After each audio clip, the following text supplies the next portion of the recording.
Hey Jexiteers, thanks again for stopping by. If you're new to the channel, my name is Riley and I'm a former Jehovah's Witness. And today I'm interviewing Rachel Solani. Rachel faded from the JW religion in 2020 and is now fulfilling her dream of a university education and pursuing a career as an artist. Hi Rachel, how are you doing? Hi, Riley. I'm very good, thank you. I'm really good. I discovered you on YouTube not too long ago. I was browsing for ExJW stories as I often do, and I came across your YouTube channel where you spoke about your experiences. So could you tell us a little bit about that? Absolutely. So, I my kind of background with waking up is it all started happening around 2019, which I mentioned in my video, which you probably saw. There were like a sequence of events that happened. Um, all to do with people kind of in my life who pointed out the fact that I was perhaps in a cult. Of course, back then it didn't quite register because I'd always grown up with knowledge that the truth was exactly that, the truth. And so it was perhaps after going through maybe a phase of depression that I started to reevaluate my life, and the things that people had been saying and telling me then started to register as true. Um, and it was after a trip to Zimbabwe where I was able to compare my JW life in England to my JW life in Zimbabwe that I started to come to the conclusion that it was an organizational thing, that the things that I was seeing, so the cliques within congregations and also the unfair treatment of brothers and sisters, was across the board. And it wasn't just in my congregation in England, but rather also in Zimbabwe. And so what I started to realize was that perhaps the life I'd been living was actually a lie. And I guess that's when you could say my eyes were being opened. And I did some more soul searching, and then I also, like many ex-JWs in the community, I then started to watch videos, and all these thoughts I was having kind of rung true across so many different stories that I was hearing, and I realized that it was the religion that needed to go. Well, thank you for giving us that overview. So a lot has happened in a very short space of time because it's only 2021, and all of this all of this took place in 2020. So you're Yes. very newly woken up. Yeah, absolutely. If we back up a little bit, tell us a little bit about your childhood as a Jehovah's Witness and your upbringing. Okay, so as a Jehovah's Witness, I was part of a small congregation in the countryside. I suppose you could call it the countryside. It was a small town. And my mom kind of raised me and my sister, and also our other siblings within the religion. So we didn't know any different. We didn't really have any outside influences that could, tell us that it was incorrect teachings, I suppose. So I suppose what you could say is we lived quite a sheltered life. Um, there weren't many young people my age growing up as a JW, especially my kind of age group within our congregation growing up. My sister's 7 years older than I am. So there were people her age that she could associate with. But then for me, I was kind of in between because there were people that were older and then people that were younger. So I was slap bang in the middle. So I think I had quite a lonely upbringing in the truth. I can't remember myself having many friends. I didn't really get out much, and of course, it's always drilled into you that worldly influences are bad. And so I wasn't really allowed to go around my worldly friends' houses to play or anything like that. So I think that's probably where my art then developed because I had so much time to myself. I then just worked on art. But yeah, so we'd have to do the usual ministry, Bible study, etc., things like that. And then on the odd occasion, we'd be invited round by brothers and sisters to go to their houses for maybe dinner, lunch, for association. Right. So it sounds as if you really struggled to find a place to fit in. Absolutely, absolutely. Yeah. And how did that make you feel? I mean, did you at that stage did you put that down to the religion, or did you just accept it as the way things were? I just accepted it as the way it was meant to be because if I ever brought it up to anyone, especially older sisters within the congregation, I was always told, it's good to have a diverse range of friends with different age groups. It doesn't matter that you're the only one of your age. And that's how Jehovah meant it to be. Because on Paradise, you're not only going to be associating with people who are your age, and you can learn a great deal from older ones. So for me, growing up with that kind of thinking, I just found it to be normal. And I thought, well, this is what Jehovah wants for me. So I just went along with it. I didn't really. And also, plus, you're not taught to question things. So, of course, if you're told a statement, you're going to go along with it and you're going to believe it as truth. Yeah, yeah, yeah, absolutely. So how did things progress when you got older into like your teenage years? Well, going into my teenage years, there was always the kind of influence from friends, I suppose. You'd see young ones getting into relationships, young ones going out to parties, young ones just having fun, you know. And I kind of wanted to do that, but I was always scared. So I kept to myself most of the times. I mean, my worldly friends would always try and get me to come out with them, but I was always very cautious because it was a small town that I lived in. You could be seen by anyone, essentially. So that was kind of difficult. I did sometimes feel like I was missing out. But to counteract that, I then tried to start making friends with people in different congregations.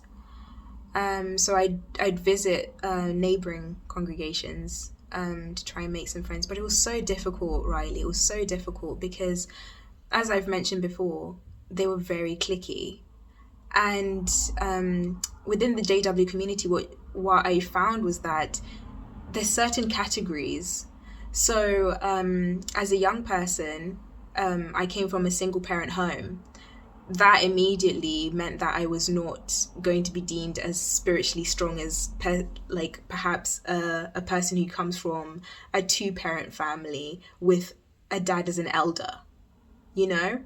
So those ones usually kept to themselves. So if you're trying to penetrate this group, they're not going to allow you.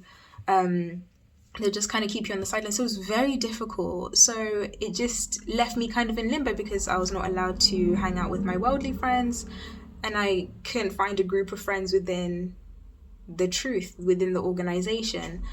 So I suppose it was quite lonely, and you kind of go through the motions as a young person. You're trying to find yourself and you're trying to find your place in the world somehow, and within the organization as well. And if you're not fitting in, you think it's your fault. You think there's something wrong with you. So it was very difficult. And there were certain things that happened when I was kind of growing up that gave me the impression that I was always being watched. I mean, I can recall one convention or assembly, and that was the only time that I could see people who I knew who were my age from different congregations within our circuit. And I remember I was really close friends with this one girl and her dad. And her dad kind of looked at me kind of like a second daughter, you could say. So whenever he saw me, he used to give me like a really strong bear hug, just to show kind of like affection. We had that kind of like jokey, kind of really sweet relationship.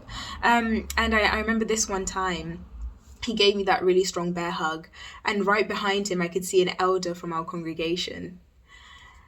And you can probably guess what happened, but That happened on Sunday, and I think we were wrapping up the assembly. So come the Thursday, and my mum had already received a call from the elder saying, "We need to talk to you about Rachel," because I was an unbaptized publisher at that point, working my way up to becoming baptized. And this elder, he saw that as inappropriate behavior from my part.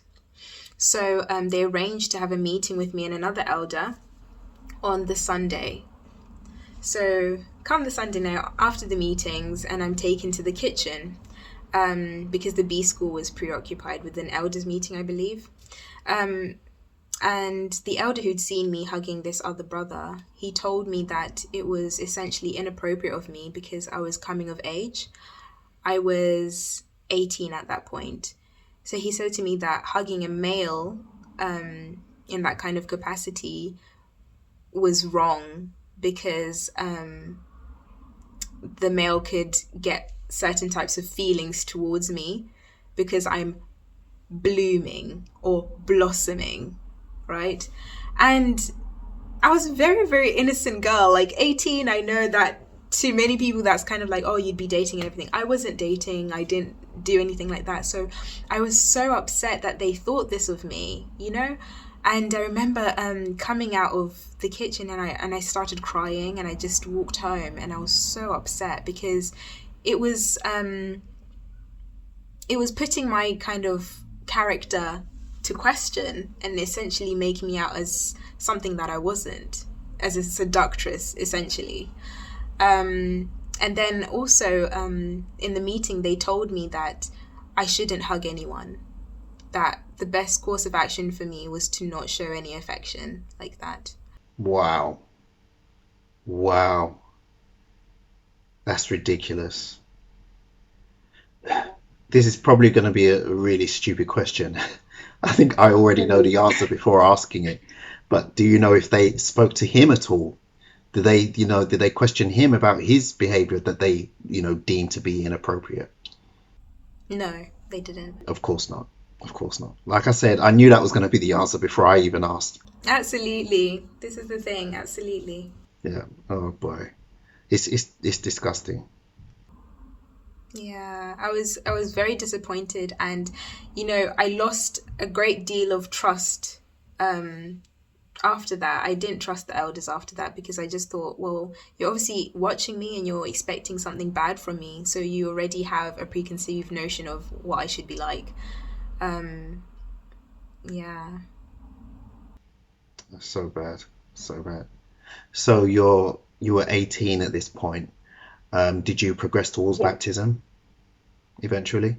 I did. I did eventually progress towards baptism. And funnily enough, when I was studying with this sister, before you're going through your questions, they kind of advise you on how to live the JW life.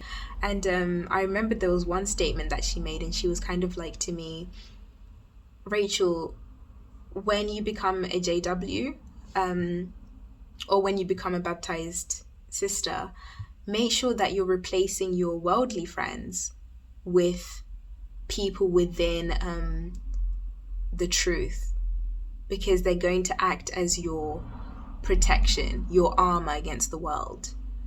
And what she was essentially saying to me, because she knew that I had friends who were outside of the truth, she was saying to me that I needed to get rid of them for people within the organization. And in hindsight, I'm so glad I didn't. I'm so glad, because what a lonely existence that would have been. Mm. Such a lonely existence. Yeah, yeah. So when you got baptized, what was that whole experience like? I mean, did it change anything for you where the religion is concerned?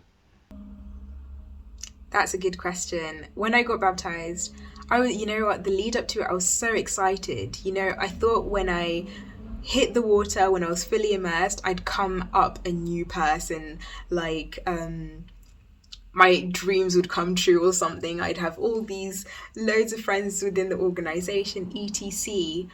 And after my baptism, the buzz died down very quickly within a day. I realized that it was nothing special. God's Holy Spirit didn't come pouring down on me. And that it just seemed like a gimmick, Riley.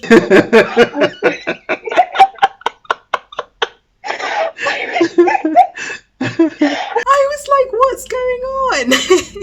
This is a short-lived feeling, you know. I thought that, I don't know what I expected, but I thought it would be a lot more than it turned out to be, you know, because it just felt like normal straight afterwards. It wasn't anything special. I didn't make a whole load of new friends. No, people congratulated me and were like, welcome to the family. You're finally able to, you know, have the hope of paradise secured.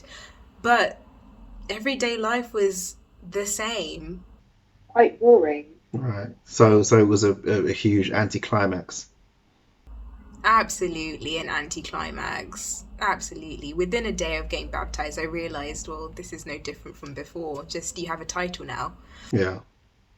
So how long after your baptism did you start to become very disillusioned with the organization? Ooh, that's a very good question. When did I get baptized? I think I got baptized in, I want to say 2014, 2015, round about then. I think I started to notice things in 2017, I want to say. I was maturing then. I was working full time as well, so I was having a bit more contact with the world. I say the world, it's not the world. I was having contact with normal people. And I started to realize that I was kind of missing out and I wasn't really reaching the milestones of a 21-year-old. I was 21 at that time. And there were certain behaviors and things that I was noticing, like the fact that people who are my age in neighboring congregations were already married. They're already starting lives as if they'd lived, 25 plus years, as if they'd had loads of experience, even though they were still so young. And what I realized, Riley, was the difference between my friends in the world and people who I knew within the organization who were my age. People in the world were allowed to grow at a slower rate, so they were allowed to experience different things. Whereas me, at the age of 21, I was working full time, I was attending meetings regularly. I felt older than I was. Just simply because I don't know what it is, but there's that pressure to always be a certain way. You're not allowed to make mistakes. You're not, because if you make a mistake as a baptized person, you're going to get punished for it. And your punishment can be disfellowshipping, which as a young person you don't want to happen because that will ruin your kind of social status. And so what I realized is that I was maturing, but not like how I wanted to mature. I was basically an adult who'd skipped all the fun parts. Yeah, that's a really good way of explaining it, actually. Yeah. And so when I started to realize all this, and also other things I was realizing is the unfair treatment of brothers and sisters, and also there was a social hierarchy within the congregation. My congregation was notorious for being quite snobby. And so I noticed that there was certain categories and leagues that people were in depending on how much wealth they had, and you were treated differently for that. And all these things, and also the cliques. The cliques was still very, very big. It was still very hard to kind of make more friends because those cliques that had been pre-existing were still there. And so those things really started to show up more, I think, as I got older. What was your response to those things and how did they affect you? Well, I used to get quite frustrated by them because I thought, why is no one changing this? if we're meant to be a worldwide brotherhood who's the happiest ever, why are people seeing this and not doing anything about it, especially the elders? So, I used to have conversations with people and ask, why are there cliques? Why is this and that happening, etc.? And I'd always be referred to the Bible where it says that, I can't remember what the particular verse or the chapter is, but kind of where it talks about people being imperfect and that these things are going to happen because we're imperfect and it's not a paradise earth yet. So that's where I was always steered. They always steered me in that direction where it's not a solid good enough answer, we all know that, but it's good enough for JWs. So and then they also used to kind of then put it onto you. So if you're seeing these things, you should do something about it. So it's never an organizational thing that needs to be changed. You do it individually yourself if you see it happening. And yeah. It's really bad. That's something that really wound me up as a witness as well. The problem was always with you. Whether or not the problem was with you, the problem was with you. Yeah. It was just so frustrating. Yeah, absolutely. And, you start to think, well, if I'm making all this effort and if it's an individual thing, why is it that some people are allowed to get away with being complete idiots, or like excluding others? Why is it that me as an individual, I'm trying to be a better person, but all these people are not doing the same? So how is that fair? The weights aren't balanced. So that was very frustrating. And I guess I used to accept it because I thought, well, it's not paradise yet. There's nothing I can really do. And also another thing is, it's all in the hands of Jehovah. They love to say that. All in the I hands of hate Jehovah. hearing that. It's so annoying. Just leave it in Jehovah's hands. Honestly. Yes. And you just think to yourself, where's the accountability? There's no accountability that's being taught to people. If it's all in the hands of Jehovah, then we don't need to do anything, essentially. Mm-hmm. Yeah, exactly. So when did you first start thinking about moving away from the organization? That happened in 2019, officially, I would say. I was working a very stressful job. I was missing a lot of meetings and I was just feeling low spiritually, as they would say. And I remember talking to an elder who advised me that what I was feeling was spiritual sickness. So I needed to spend more time in the ministry and perhaps look at not doing as many hours at work and putting a lot more effort into serving Jehovah. And so I took that advice. So I quit my job and I started auxiliary pioneering. And just like, with my baptism, I thought that it was going to bring about this feeling of just like bliss and just happiness, euphoria, I suppose. And I guess for the first day or two, it kind of did. But then another anti-climax, and I started to realize that, this isn't actually how I thought it would be. And this has only made me feel marginally better, and I think that was because of quitting my high-pressure job. I still was unhappy with the way that things were happening in the organization and within my congregation. So I decided to book myself a trip to Zimbabwe and just get away. So once I did that, I flew out, and it took me away from my congregation and from prying eyes, and I was just able to just be alone with myself, I suppose. I was still attending meetings and everything, but it also gave me a different perspective. So now I could draw comparisons from my congregation in England and my congregation in Zimbabwe. And that was eye-opening, because then I started to critically think and critically analyze what I was involved in. And when I started to draw these comparisons with both places, I started to see that it was the things that I was seeing were happening across the board, and it seemed to be an organizational thing.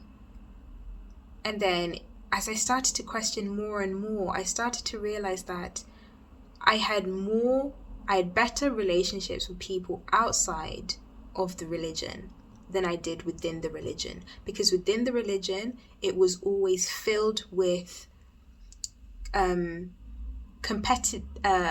people being competitive with each other. So who's doing more hours? Who's doing this? Who's working their way towards becoming an elder, ministerial servant? Who's pioneering, And there was always this competition to be the best, right? And on top of that, my goodness, can Jehovah's Witnesses gossip? Oh my God, Riley. Seriously, I could tell you stories. Oh, you're not wrong. You're not wrong on that one at all. They are terrible, but they gossip so much. And you just pray and hope that you're not the week's gossip, right? You have to make sure you're on your best behavior, otherwise you will be gossiped about. And your social status will inevitably go down, because not only does it go in one congregation, it spreads like wildfire. You'll be the talk of the whole circuit within 1 month. So the gossip factor, and then the cliques. You can't make friends who, because everyone's already got a clique. Everyone's already got a group of friends that they associate with. They'll say hi to you and everything like that, but to get into that group, no, it won't happen. And then also living out in the countryside, you'll find a lot of competing families. And what I mean by that is the money thing. And my congregation was really known for its snobbery and for just having a certain class of people, I suppose you could say. So you'd find that. So you'd find that one family would buy this 4x4, and then the next family, maybe a few months down the line, would buy this 4x4, and it just kept on like that. And you just thought to yourself, well, aren't we meant to be living frugally and being humble? This doesn't show any humility, does it? And all these little things. So, after my trip to Zimbabwe, I made myself a promise. I came back in January. I made myself a promise that I'll never attend another meeting after that. Neither will I read any more JW publications, because it's all fake. And I took my stance and I wrote it in my calendar. And I was like, because I attended a meeting in December 2019. And then in the January when I came back, I didn't attend any more meetings. And was that the last meeting you ever went to? Absolutely, it was. Wow. So your experience is unique, because it seems that you woke up without ever researching the organization and its doctrines and its history. You woke up simply from the effect that it was having on you emotionally. Yeah. Absolutely. And also it was really interesting because I'm always very observant. I like to observe people and the way that they act and what they do. And I think that's simply from spending so much time alone as a child. I think that's where it comes from. But what I realized was that it's very easy to tell when people are being fake or disingenuine. And that's something that I found within the organization. And I thought to myself, if they're being disingenuine, that then must mean that this can't be the true organization of Jehovah. Because how can disingenuine people inherit the earth? It makes no sense when there are genuine people out in the world who do a much better job of being better people, you know? So when I started to think about all these things, I just then, of course, wanted to do my research on the actual society, not using their publications. And then that's when I started to watch ExJW videos and do my own research on that kind of perspective, on the history of Jehovah's Witnesses and also what they teach. And I was blown away. I was blown away by things that I didn't even know about, that weren't taught to me. About the, I think they said that Armageddon was going to come about maybe 5 times, I think. I didn't know about this. And I was just so shocked that these things were hidden and that they weren't in plain sight to active followers of the religion. And so I can just remember reading it, and I stopped reading and I looked up and I was like, oh my gosh, I've been lied to my whole life. Which kind of backed up, not only seeing the fakeness within the religion, but also then doing my research and seeing all these lies that were put onto followers. I then realized that I had made the right decision, and I was really glad that I kind of went with my gut feeling. But yeah, it was crazy. How did it make you feel finding out all of this negative stuff about the organization? Because you'd already woken up. So when you done your research and you learned all of these things, did you feel good knowing that you've researched things that have backed up the feelings you already had? Or was it just like complete shock and disappointment? How did it feel? That's a good question. I think it was a mixture of emotions. The one emotion that I remember feeling was anger. I felt pure anger. I felt anger that an organization was developed to manipulate people and to suit an agenda of people at the top. It was like a triangle scheme. And I felt angry because I'd seen people over the years sacrifice their lives, their livelihoods, in the process of trying to attain something that is fake, that is man-made. So my initial feelings towards it was anger. And then afterwards, I felt upset. I felt upset at myself that I didn't see it sooner, that I'd wasted, at this point, it was 24 years of my life, pursuing something that was going to have no added benefit to myself. And then afterwards, I felt relief. That's when the relief washed over, because I realized that I'd gotten out at the right time for me, and that there was still time for me to do all those things that I'd missed out on as a young person. Yeah, I think those are the 3 main kind of emotions that I felt. Yeah, that's interesting. At different stages. Yeah. I mean, looking back on my own experience, when I started waking up, my first feelings were relief, but the relief didn't last for very long. I think I felt relief to start with because it was at the height of the pandemic, and I thought it was the Great Tribulation. I thought this was the start of the Great Tribulation. So Armageddon's coming and I'm going to die. A fireball is going to strike me from the heavens or something.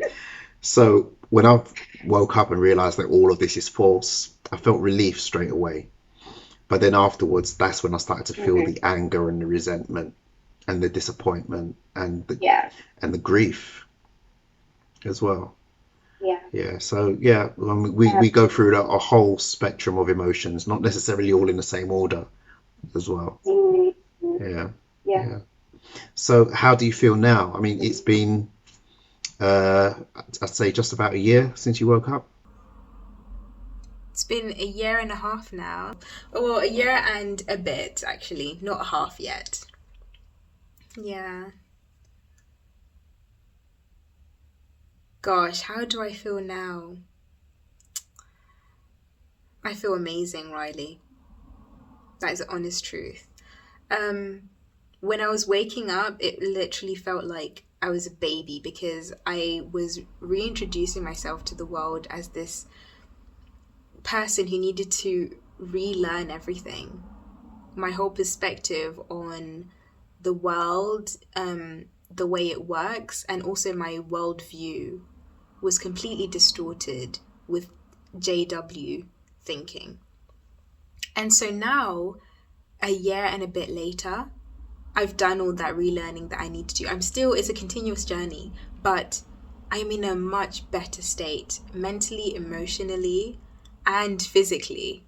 What I realized that was that I was deeply depressed as a Jehovah's Witness. And this not only affected my mental health, but it affected me physically without realizing it. Because you know, when your emotions are not in check and you don't know quite what's going on, it does affect you physically as well. So the whole spectrum, I was just not in good shape. So now that I've left, I am, I think, the Rachel that I would have wanted to be back then. But I needed to go through this process. That's really uplifting to hear you say that. So, it's obvious that you're in a much better place now. Absolutely. So what goals are you pursuing? Oh my gosh. Okay. So the first thing that I did upon leaving completely was I wanted to get a higher education. I was like, now that the world is my oyster, let me reach what I wanted to do. So I applied to uni. So now I'm studying. So I'm studying for a degree in international business. And alongside that, I'm doing my art.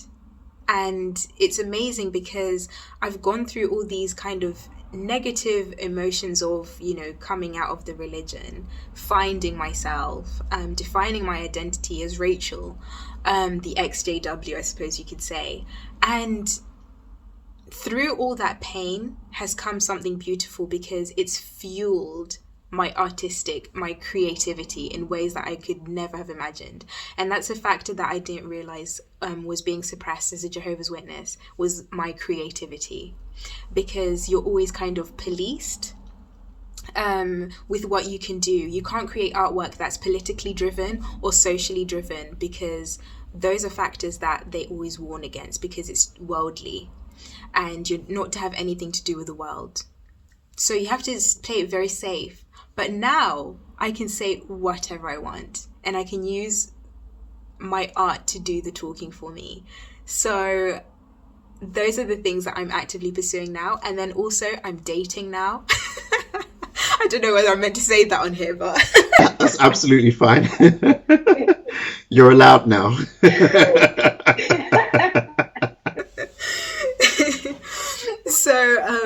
So I'm having fun doing that and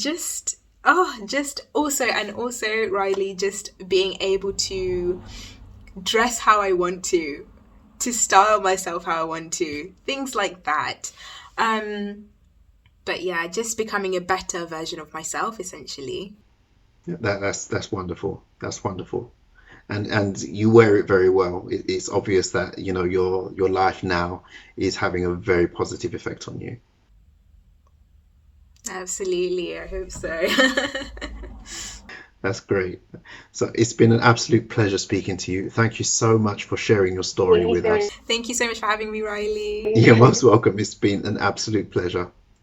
And I just, wish you all the best. I wish nothing but good things for you. And I just hope that you continue pursuing your dreams. Thank you so much. And I wish the same for you. Thank you all so much for watching. I'm sure you'll join me in wishing Rachel all the best of success in her new life of freedom. If you haven't already done so, please like and subscribe to the channel for more of such interviews.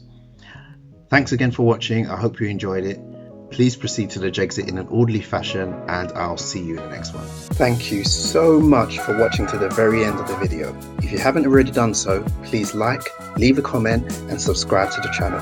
If you like my work and want to help me continue doing it, please support me on Patreon at patreon.com/Jexit_2020.